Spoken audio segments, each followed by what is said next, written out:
오늘 이렇게 바쁘시고 귀한 시간에 자리해 주셔서 대단히 고맙고, 또 전국에 계신 우리 전통무예인, 또 일반인, 동호인, 그 다음에 해외에 계신 봉국금의 지부 회원 여러분 반갑습니다. 저는 서당법인 대한봉국금협회 총회장 이대산입니다. 반갑습니다. 자, 오늘은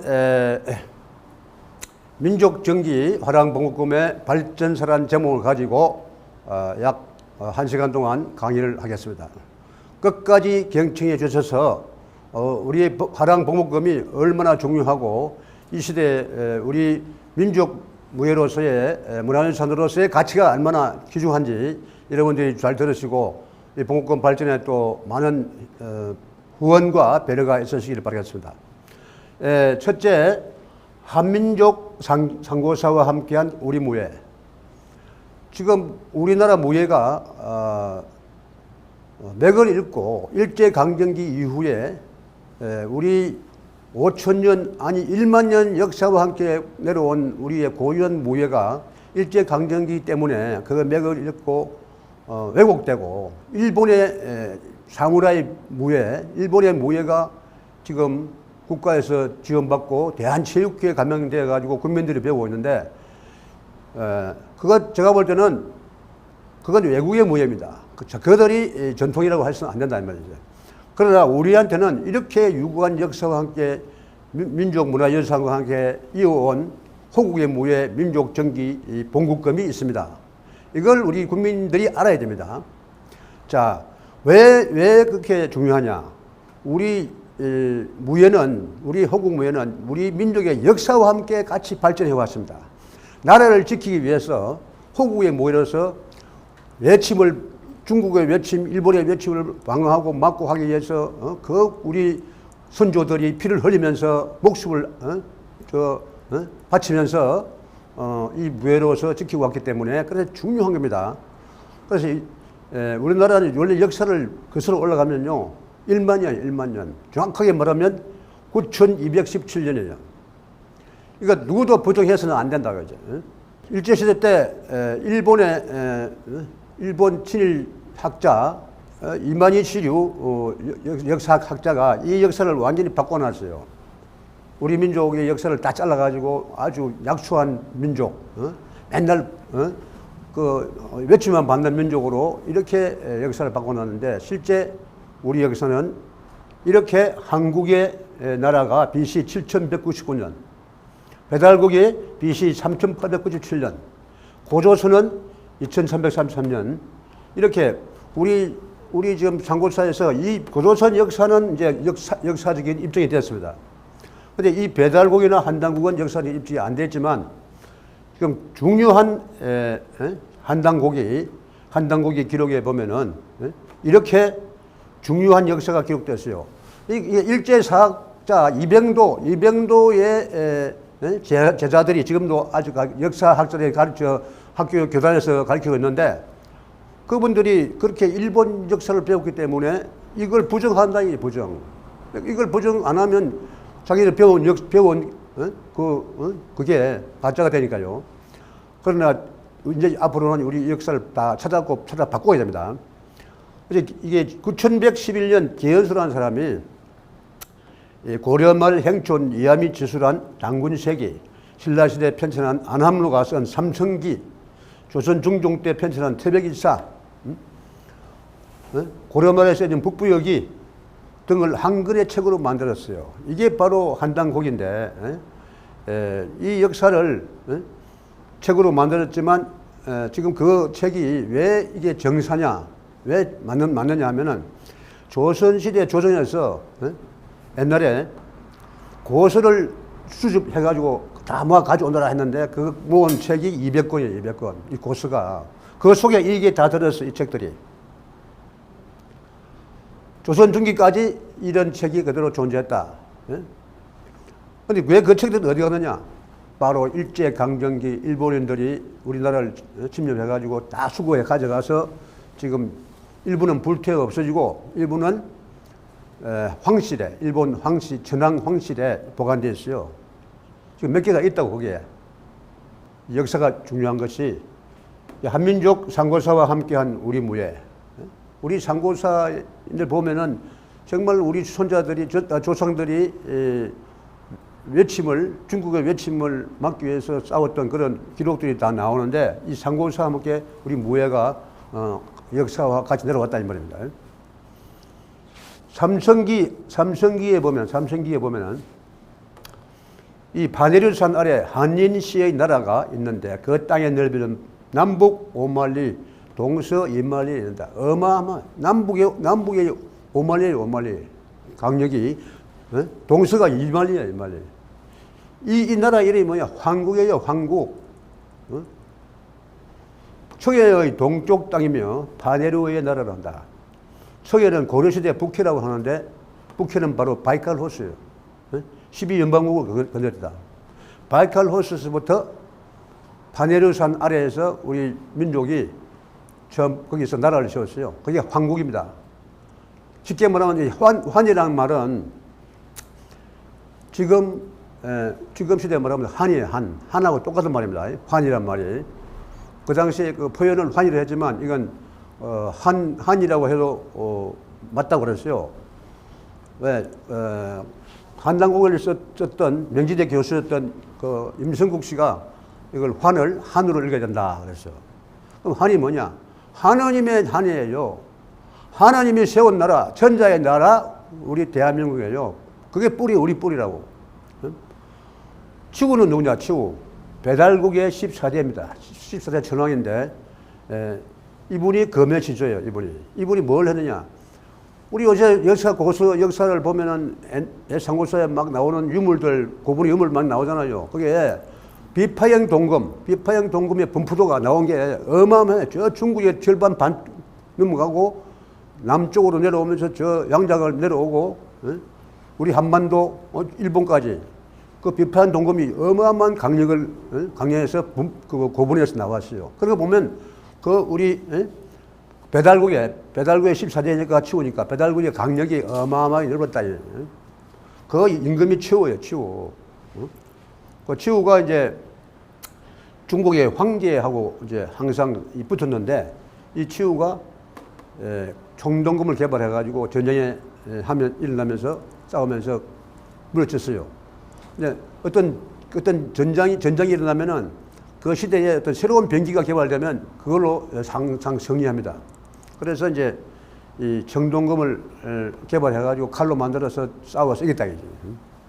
이런 기록이 또 어디서 나오냐? 자, 중국의 가롱이라는 사람이에요. 가롱이 238년, 343년에 이 살아난 사람인데 이 포박자라는 책에 나오는데 이 황제가 치우의 신하인 자부 선생을 찾아가가지고 그 사망내문경이라는 책을 받았어요. 자부 선인한테 이 기록이 다 나옵니다. 이게 받아가지고 이걸 중국에 가가지고 그걸 전파했는데 그 중에 역도 무술 의술까지 다 들었어요. 그래서 거기에 황제 내경이라고 했어요. 황제 내경.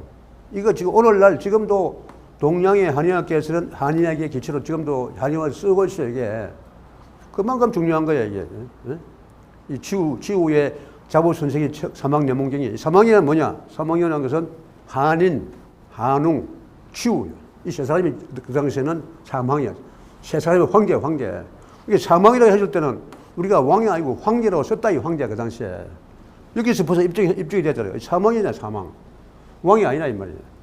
근데 오늘날 중국이 자기들이 황제고 우리가 왕이라고 조선시대 때 그렇게 비하해가지고 우리가 중국에서 사대하면서 그런 말이 생겼는데 사실은 보세요. 사망이 황제예요, 황제.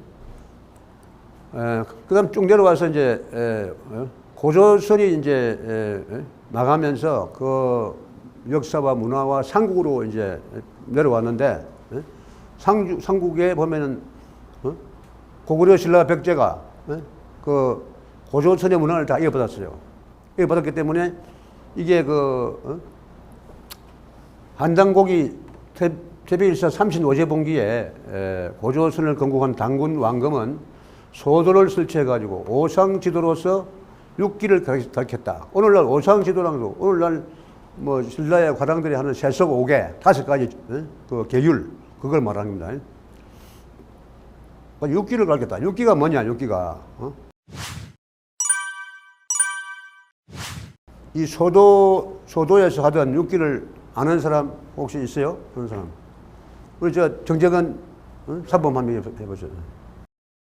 검술, 활쏘기, 수박, 그리고 말타기, 학문, 그리고 춤하고 노래.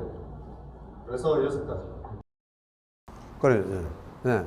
이 육기라는 게 필히 옛날 그 소도에서는 이 6가지를 하면서 행사하고 축제를 했는데, 그게 이제 옛날에 말하는 고구려의 동명, 뭐 부여, 연고 뭐 이런 게 있잖아요. 몇 명의 무천 이런 행사가 해서 육기를 다 했어. 육기를 했는데 꼭 검술에 들어가요. 검술. 그럼 봉국금은 별개 이름이 아니에요. 이게 우리나라 검술이라는 뜻이에요. 고조선대 소도제천에서 바로 검술을 했다 이거지. 검술을. 그러면 그 당시에 검술에서는 검술의 기법이 있었을 거 아니냐, 기법이. 그래서 오늘날 조선시대 그 무예대보 통지에서 봉국금의 이름이 나오니까 그때부터 시작되었다 하는데 전혀 아닙니다. 이 정말 중요한 부분입니다. 소도 제천이라, 소도에서 벌써 육기를 검술을 했다, 이죠. 검술을. 그래서 그게 내려와가지고 고구려 신라 벽제로 내려오는데 고구려의 그 조의선이라든가 뭐 이런 사람들은 이 검술을 잘해가지고 중국의 30만 대군을 고조선의 그 3만 조의선인이 객포를 해버려요. 객포를. 30만을 그냥 박살내버려요. 그 정도로 우리의 고구려의 무예가 강하고 강인하고 무인들이 강했다 이 말씀입니다. 그래서 아까도 얘기를 했지만은 이제 이 삼국시대로 내려오면서 고구려는 이제 선배, 조의선인 이렇게 이름을 불렀어요. 벽제도 벽제와 고구려는 이 언어가 같아요. 언어가 문화가 같잖아요. 문화가 원래. 그래서 말이 같잖아요. 같기 때문에 이 고구려의 조의선인 선배 제도를 물어받았다고 봐야 돼요. 그 다음에 이제 신라는 또 뭐냐? 신라도 똑같이 고조선 시대에 그 소도 제천에 있었던 이런 간섭을 그대로 물려받았어요. 왜냐하면은 그 고조선 소도 제천에 소도의 구성원이 누구냐? 천지화랑 국자랑이라 했어요. 그때 벌써 천지화랑이라는 말이 그때 나오는 거예요. 이게 신라의 화랑이 아니에요. 화랑이. 고조선 시대의 천지화랑이라는 말이 나온다. 예. 그럼 대한민국에 이게 고구려 신라 백제의 화랑이었다. 화랑.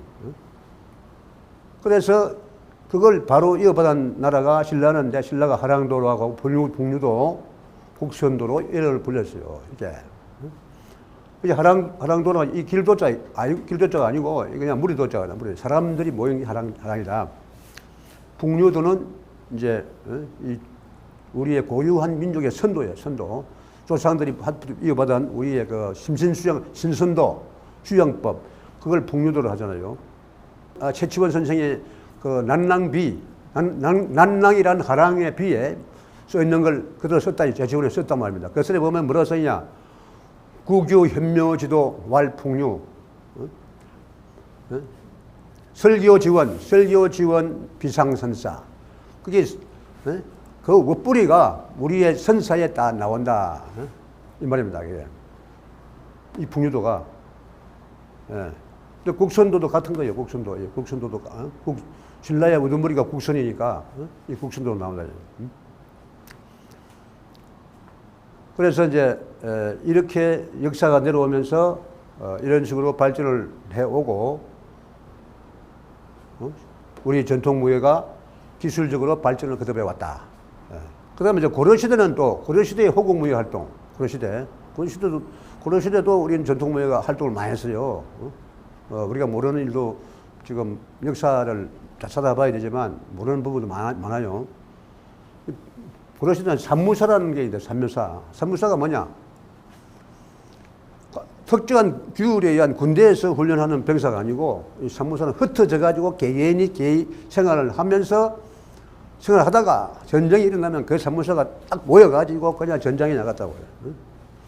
그 제가 화상이라고 하죠. 제가 화상이란 말은 여기 책이 없지만 제가 화상이 뭐냐? 이분들이 고려시대 때 이 머리를 깎아서 이분들이 화상이라고 그러는데 제가 화상. 각 집에서 이 사무소 같이 생활하다가 나라에 이제 무슨 위기가 오면은 그분들 쫙 모여가지고 이 제가 화상들이 전장에 나가요. 쉽게 말하면 선임 같은 사람들이 모여가지고 전쟁에 나가자고. 참 이런 독특한 문화에 우리나라가 알고 보면 진짜 참 뿌리가 깊고 대단한 민족인데 우리가 왜 이렇게 스스로 나약하게 약해졌느냐. 우리 다시 한번 우리의 위대한 영광스러운 역사와 그런 기상을 다시 살리는 때가 지금 올 것이에요. 지금 앞으로. 그래서 이제 이렇게 했고 이제 국민개병제라 이 사람들이 그냥 사무사라는 게 결국은 이제 국민 개개인이 군인이요 군인 개개인이 요새 말하는 뭐 이제 예비군 이제 민병대 하잖아 민병대 이걸 이렇게 만들었어요. 이제. 오늘날 우리 예비군도 다 이거하고도 연관성이 있어요. 우리 병법을 연구하는 군인들도 이걸 자체 이걸 연구를 많이 해야 돼. 연구를. 예, 이러한 제도를 우리 지금 현재 국민생활책으로 이거 개발해가지고 이런 걸 전 국민이 수련하고 운동하고 건강도 지키고 시민활동도 하고 또 여성들은 몸매 관리도 하면서 다이어트도 되고 정신수양이 되잖아요. 건강이라는 거 집중도 되고 딱 정신수양이니까 되지. 그러면서 이 국민 개개인을 전투력을 강화시키는 거지. 전투력을. 어떤 나라 중국에 뭐 100만 대군 오든 일본에 뭐 대군 오든지 어떤 대군 오더라도 우리가 국민 개개인의 전투를 가지고 있으면 절대로 못 덤빈다 이게. 그리고 왜 우리가 임진왜란때 그렇게 처참하게 일본한테 당했냐? 당했냐? 그걸 안 했기 때문에 그래요. 안 했기 때문에. 조선 중기에는요 태평 세월에 해가지고 맨날 노론 서론 동인 서인 북인 해가지고 싸우면서 맨날 그것만 하고. 우리의 군비 보강에 대한 걸 안 했다 이 말씀입니다. 그리고 오죽했으면은 무예도보 조선 정조 때 세운 무예도보 통지에 보면요, 창고에 병기고에 칼과 창이 있는데 녹이 슬었다, 녹이 슬었다. 안 썼기 때문에 녹이 슬은 거야, 안 썼기 때문에. 전혀 병법을 안 했다 이 말이 훈련을 안 했다 이 말씀이야. 만약에 국민 개병제를 그대로 해왔다면 우리가 일본인들이 쳐들어왔을 때 이제 단칼에 박살을 내죠. 단칼에 박살을 냈지. 그러나 이제 그 이후에 임진왜란 발발 7년 전쟁에서 계속 그 국민의 끈기 있는 그 개개인의 사무사라는 게 살아있기 때문에 옛날 역사의 전통을 이어오던 우리들이 개개인들이 일어나가지고 선비, 뭐 상인, 농민들이 일어나가지고 다 총 들고 죽천 들고 싸워가지고 결국은 우리가 이겼잖아요. 그 정신은 뭐냐? 바로 사무사 국민개병제에 우리 문화가 있었기 때문에 그랬어. 그 다음에 화랑제도, 화랑. 이 화랑 정신, 이것도 같이 거기에 다 포함됩니다. 자, 아까 국민개병제라고 그랬죠? 국민이 개인이 병사다. 병사. 이 제도. 오늘날 우리나라에서도 이걸 국방부에서 이걸 살려야 돼. 이걸. 맨날 뭐합니까 지금? 이걸 살려서 이 전통을 이어봐야 된다고 봅니다. 여기 나오다시피 국민, 관직, 학자, 선비, 공무원, 상인, 농민 등 평소에 업무를 하다가 나라가 외치면 되어서는 개념이 일어나가지고 무기를 두고 전쟁에 나갔다 했죠. 그만큼 우리 국민이 애국심을 가지고 나라를 지키려고 하는 그런 그 결연한 의지가 있었다. 그래서 오늘날도 이렇게 국민 생활 무예로 발전시켜서 군에서도 군 무술로 이 봉국금을 훈련시켜야 돼요. 태권도만 하는 게 아니라 그 애석하게도 태권도가 우리 국기라고 하면서 체면을 완전히 다 망가뜨리고 자존심을 망가뜨리는 국민들을 피해의식을 만드는 게 뭐냐. 오늘날 엊그제 동경올림픽에서 태권도가 완전히 전멸했잖아요. 금메달 하나 못 땄어. 금메달. 그리고 기술이 진짜 무도다워야 되는데 기술이 그냥 발만 덜렁 들고 나 닭싸움이라고 하죠, 닭싸움. 닭싸움이라고 그래가지고 국민들은 욕을 엄청 얻어먹었어요. 이거. 아니, 태권도를 하면, 태권도를 한 것은 이 뒷발을 차가지고 점수를 내야 멋진데, 돌아차기 하다든가, 뒷발을, 앞발을 들고, 이게 점수를 냈어요. 이게 운동도 아니에요, 이게. 그래서 내가 태권도인들한테 단체 카톡방에 무도 정신도 없고, 닭싸움이다. 그거 다 고치라, 그거. 안 그러면 다 망할 것이다. 내가 그래서.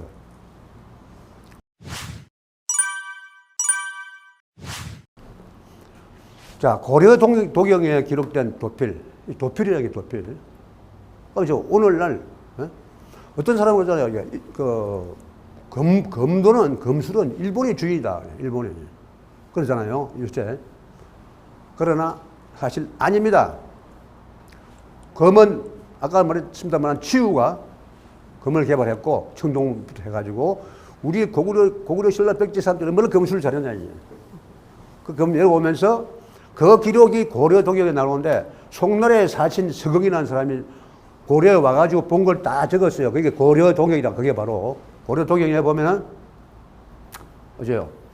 일반인들이, 이제 칼창을 보고 이제 여기 쓰는데 폐금의 장식은 모양이 길고 예리하여 백금과 금은 물수업대를 섞어서 만들었다. 금집을 바다 상어 가죽으로 칼집을 만들고 곁에 고리를 만들어 석근으로 깨거나 혹은 혁대, 상옥체, 봉필 등속을 하니 역시 옛날의 유제이다. 문이 교의, 중금, 낭기가 모두 하고 다녔다.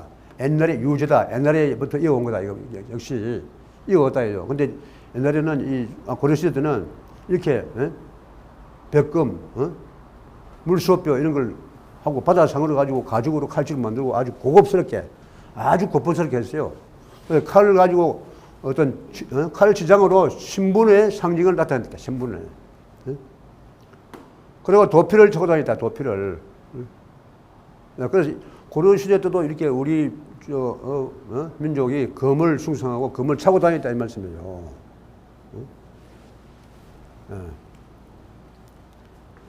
도필이라는 게 뭐냐? 아까 좀 도필은 칼과 붓을 꽂는 나무로 만든 집이다. 그 모양새가 세칸이다, 세칸. 이 세칸인데 하나는 붓을 꽂고 그 중에 둘은 칼을 꽂는데 칼은 튼튼하고 잘 들게 생겼는데 칼 하나는 약간 짧다. 사는 이하의 관리와 자웅, 방자, 친시가 그린 그것을 찬다 했어요. 그러니까 이 일반 평상시에 사람들이 다니면서 이 도피를 차고 다녔는데 칼을 두 개. 대도, 중도. 이걸 잘 생각하면요. 일본인들이 보면 칼을 두 자루 차잖아요. 일본인. 대도, 중도. 그것이 여기 고려시대 때부터 이게 흘러가지 않았냐. 고려시대 때. 그렇게 봅니다. 그리고 칼도 잘 된다죠. 잘 돼. 칼이 잘 들어요. 칼 제작술도 아주 뛰어났다고 봐야죠. 그러니까 일본인들이 우리의 제작술을 임진왜란 때 딱 우리의 도검장들 또 도자기 굽는 사람들 이런 사람들 다 기술사 데려와가지고 일본에 지금 다 가져왔단 말이야. 마찬가지로 이 검에 제작하는 기술이 뛰어났는데 그 사람들 일본을 건너가지고 오늘날 일본의 사무라이들 칼을 만들었지 않느냐. 일본이 그 열처리를 잘해가지고 사실은 칼이 아주 좋거든요. 칼이. 일본 국보 1호가 일본의 그 칼이라고 했는데 그냥 이게 풍문인지 모르지만 시냇가에 이제 냇가에다가 머리칼을 풀어놓고 칼을 딱 꽂으면은 그 머리칼이 지나가면서 딱 잘린대요. 그런데 칼날이 아주 예리하고 강하다. 그걸 누가 만드느냐? 바로 우리 민족이 만드는 기술이었어. 그걸 잡아가가지고 그걸 사용하고 있단 말이죠. 그리고 이제 신라시대 때는 검의 형태가 일자였어. 일자였다가 고려시대 때로 건너오면서 칼이 이제 굽어집니다. 이게 이제.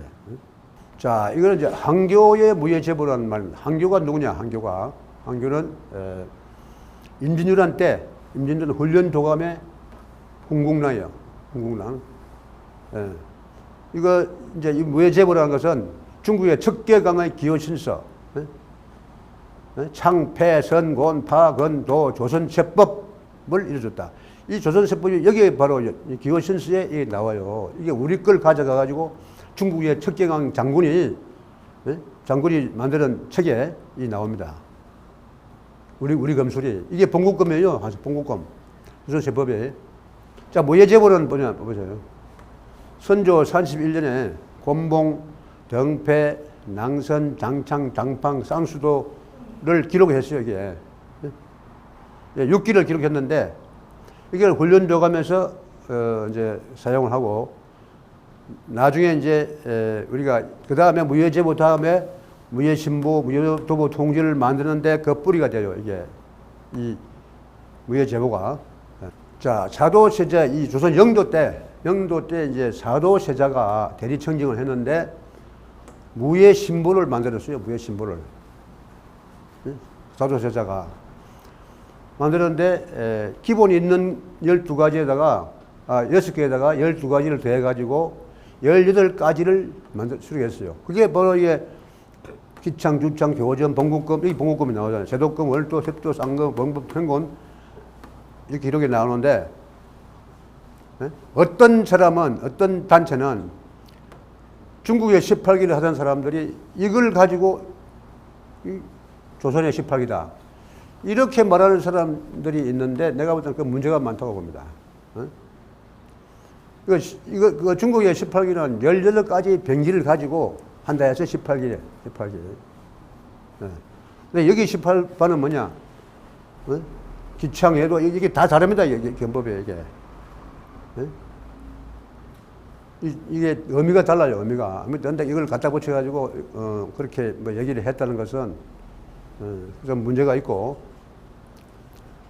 여기에 이제 그 봉국검이라는 기록이 나오는데 사실은 이 무예신보에서부터 시작된 게 아니고 이 봉국검은 아까 말했다시피 고조선의 소도제천의 검술에서부터 해서 하랑도의 검술, 신라들이 검술을 했고, 그래서 쭉 이어온 거지. 이게 어때, 무예신보나 무예도 통지부터 시작된 게 아니다, 이 말씀이에요. 그래서 그 다음에 이제 책이 나온 것이 조선 정조 때, 정조 14년, 1917년, 정조 때 무예도보 통지를 발간합니다. 정조가. 이 정조가 상당히 큰 업적을 많이 남기고 일을 많이 했는데, 거기다 무예까지도 이렇게 기록을 남겼어요. 기록을. 근데 이걸 누가 만들었냐? 조선시대 실학자 박제가, 이덕무, 이 출제가 잘못된 이덕무, 그 다음에 백동수, 이 세 분이 주로 편집을 했어요. 그건 어떻게 만들었냐? 무예신보의 18가지에다가 6개 기창, 마상, 월도, 마상, 쌍감, 마상, 평공, 마상제, 객부를 더하여 24종목으로 됐어요. 그래서 이걸 이제 이 책의 내용을 보면은 중국, 한국, 중국, 일본, 삼국 서적 220종을 바탕으로 하여 편찬되었다. 그래서 무예도 통지가 이것만이 완전 우리 전통 무예냐? 나는 그렇게 안 봅니다. 그 당시에 아까도 말씀을 드렸지만 무예도 통지는 잃어버렸던 조선 중기에 잃어버렸던 우리 무예가 이제 병수를 써야 되는데 없어가지고 중국에서 원정 나온 척경왕이라든가 이런 장군들을 가지고 온 병수를 급히 받아들여가지고 훈련을 시켰어. 그럼 우리는 옛날부터 벌써 삼국시대나 고구려시대 때 검술이 있고 무예가 다 있었어요. 왜 그때 뭘 가지고 싸우냐, 이게. 뭐 가지고. 그 기술이 다 있었다고. 단지 기록이 없었을 뿐이야, 기록이. 근데 여기 이 급조해가지고 만드는 것이 무예도보 통지라. 그래서 이 어떤 단체들은 이걸 뭐 24반 무예라고 뭐 18기라고 하는데, 그게 전통이라고 그러지만 그 안에는 봉국검, 예도 봉국검만 전통이에요. 그거 우리 거라고. 나머지는 일본의 예검, 중국의 검수, 제도검, 중국 거에 다 들었잖아요. 이게 그럼 이걸 계속 이어왔느냐? 천만에 만만에 말씀이에요. 잠깐이 했다가 조선 후기 돼서는 다 없어졌어. 다 사라졌어요. 왜 이런 걸, 기인창이나 이런 걸 할 필요가 없다, 이 말씀이에요. 기창이니 이런 걸. 그럼 다 사라졌어요. 근데 그 책을 보고 이제 복원을 해가지고 전통이라고 하는데, 그건 좀 생각해 볼 문제가 되지 않겠느냐. 그 중에 이제 우리 무예가 이거로 이어 이제 계속 내려왔다니만 그런 거예요. 일제 강점기에도 이렇게 내려왔어요. 그래서 이제 무효도부 통지라는 책이 이렇게 지금 기록으로 남아오고 있다. 예. 거기에 이제 조선세법이 뭐냐? 그건 조선세법은 예도 28세라고 나와요. 28세 예도. 예도라면 허리에 차는 칼이에요. 허리에 차는 칼. 허리에 날렵하게 생겼어요.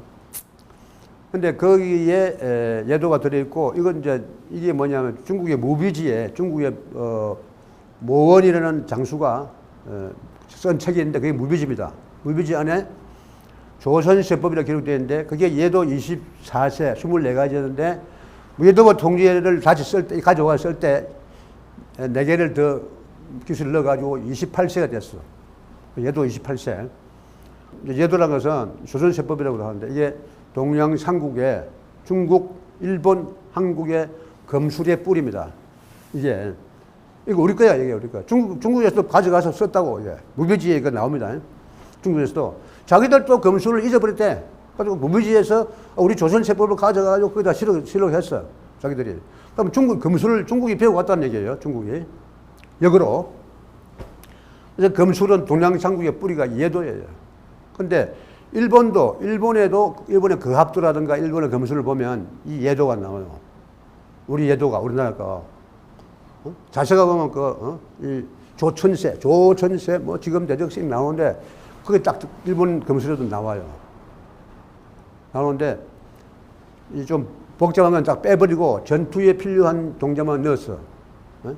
그래서 따라서 일본의 그 검도도 결국은 우리 걸 가져가서 발전을 시켰다. 네, 그래 봅니다. 그 무예도부 통지에 그려진 무예 동작 그림을 누가 그렸느냐? 누가 그렸느냐? 당대 최고의 화백인 김홍도 화백의 작품입니다. 그 그림 딱 나와. 김홍도가 그렸어요. 그러니까 그 무예도부 작품이 정말 그 대단한 그는 진짜 국보급이에요, 국보급. 김홍도가 그렸으니까 또 뭐 우리 정조 대왕이 또 했고 이걸요 사실은 본인이 그 2008년도에 북한 문화국장을 만나서 개성 가서 만났는데 그때 우리 봉국금 교본을 줬어요. 줬는데 그 안에 무예도부 통지에 대해서 상세하게 나오고 봉국금이라든가 여러 가지 다 나옵니다. 그걸 가지고 그 사람들이 2년 뒤에 유네스코에 등재를 했어요. 유네스코에. 우리 남한에서는 그런 걸 하려고 시도를 했지만 남한의 그 문화재 층에서 서로 이걸 만들어서 발굴해서 이렇게 하려고 하지 않고 자꾸 이거 견제하고 상강하고 이렇게 하니까 다 놓치고 북한에서 등재해버렸어요. 유네스코에. 그래서 우리나라 이 문화 정책을 좀 바꿔야 돼, 진짜로.